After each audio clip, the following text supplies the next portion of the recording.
Hi friends, welcome to my channel HS Hindi Knowledge Stories. Like, share and subscribe my channel and press bell icon for more updates. So friends, आज का topic है सब्र का फल। आज हम जानेंगे कि हमें अपने जीवन में सब्र क्यों रखना चाहिए। तो लेट्स स्टार्ट। फ्रेंड्स, आज भी हम चर्चा करेंगे इस टॉपिक पर एक कहानी के स्वरूप में। एक समय की बात है, गौतम बुद्ध अपने शिष्यों के साथ एक गांव से दूर किसी बड़े नगर की तरफ जा रहे थे। गर्मी के दिन थे और रास्ता भी बहुत लंबा था। गौतम बुद्ध अपने शिष्यों सहित बहुत देर से चल रहे थे, जिस वजह से उन्हें बहुत प्यास लगती है। वहां से कुछ ही दूरी पर बरगद के वृक्ष की एक घनी छांव थी। सभी लोग उस वृक्ष के पास पहुंच जाते हैं। महात्मा बुद्ध अपने शिष्यों सहित वृक्ष की घनी छाया के नीचे विश्राम करने लगते हैं। बहुत देर से चलने की वजह से सभी का गला प्यास से सूख रहा था। यह बात बुद्ध जानते थे। बुद्ध ने अपने एक शिष्य को कहा, आप इस बरगद की छाया से 20 कदम दूर जाकर बरगद की 2 बार परिक्रमा करके वापस आओ। शिष्य वैसा ही करता है जैसा बुद्ध ने बताया।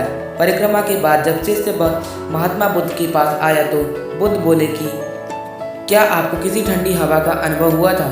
शिष्य बोला, हाँ महात्मा बुद्ध, उस उत्तर दिशा की तरफ से मुझे कुछ ठंडी हवा की अनुभव हुआ था।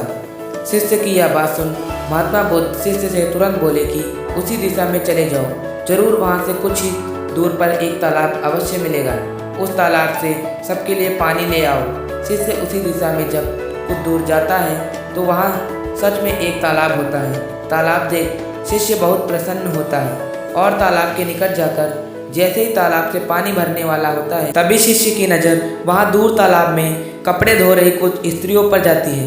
यह देख शिष्य मन में सोचते हैं कि यह पानी तो गंदा हो गया है। लेकिन जब शिष्य ध्यान से तालाब के पानी को देखते हैं कि अभी भी तालाब का कुछ पानी साफ है, इतने में 2 बैलगाड़ी जोर से तालाब के किनारे से होती हुई निकल जाती हैं। बैलगाड़ी के पहिए तालाब की मिट्टी के ऊपर इतनी जोर से निकलते हैं कि तालाब के नीचे बैठी बहुत सारी मिट्टी तालाब के ऊपर आ जाती है, जिस वजह से तालाब का बचा हुआ पानी भी गंदा हो जाता है।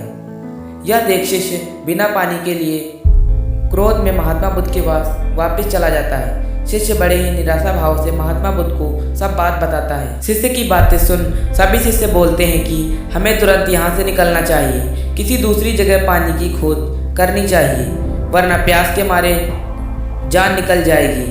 इधर महात्मा बुद्ध सभी को शांत होने के लिए कहते हैं और बोलते हैं कि धीरज रखो, कुछ देर यहीं बैठो, उचित समय आने तक संयम बनाए रखो।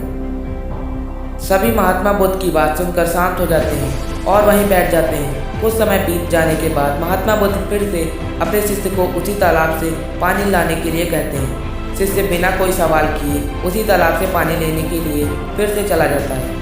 तालाब की हालत देख शिष्य को यकीन नहीं होता। तालाब का पानी पूरी तरह से साफ होता है। यह देख शिष्य बहुत खुश होता है और पानी भरकर महात्मा बुद्ध के पास जाता है। सभी पानी पीकर अपनी प्यास बुझाते हैं, लेकिन अभी भी सबके मन में ये एक सवाल था कि आखिर यह चमत्कार हुआ कैसे। तालाब का सब पानी तो गंदा था।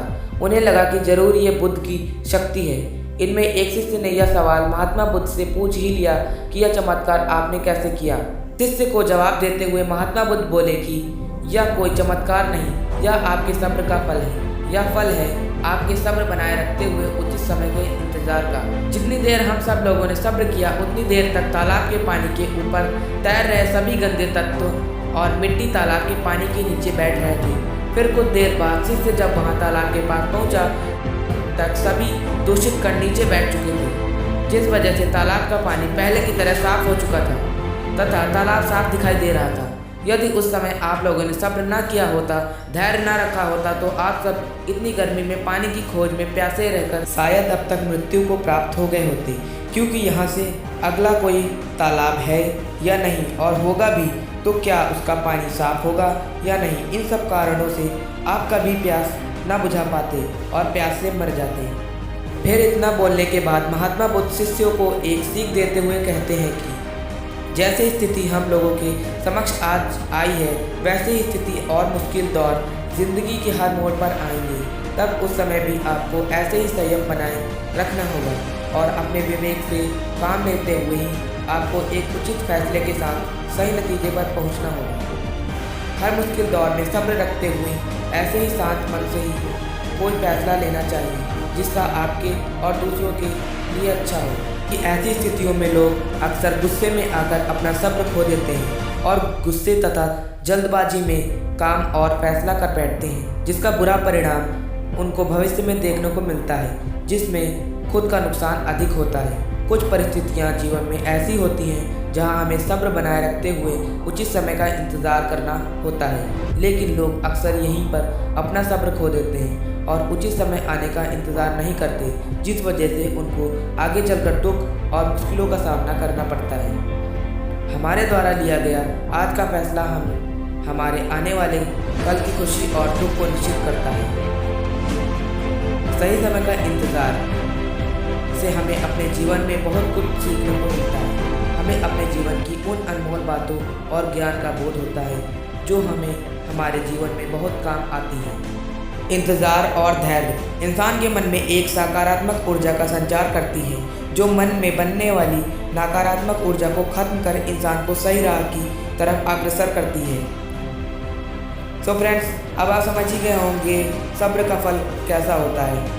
आपको हमारा यह वीडियो कैसा लगा हमें कमेंट में ज़रूर बताइए। Thank you. Meet in next video.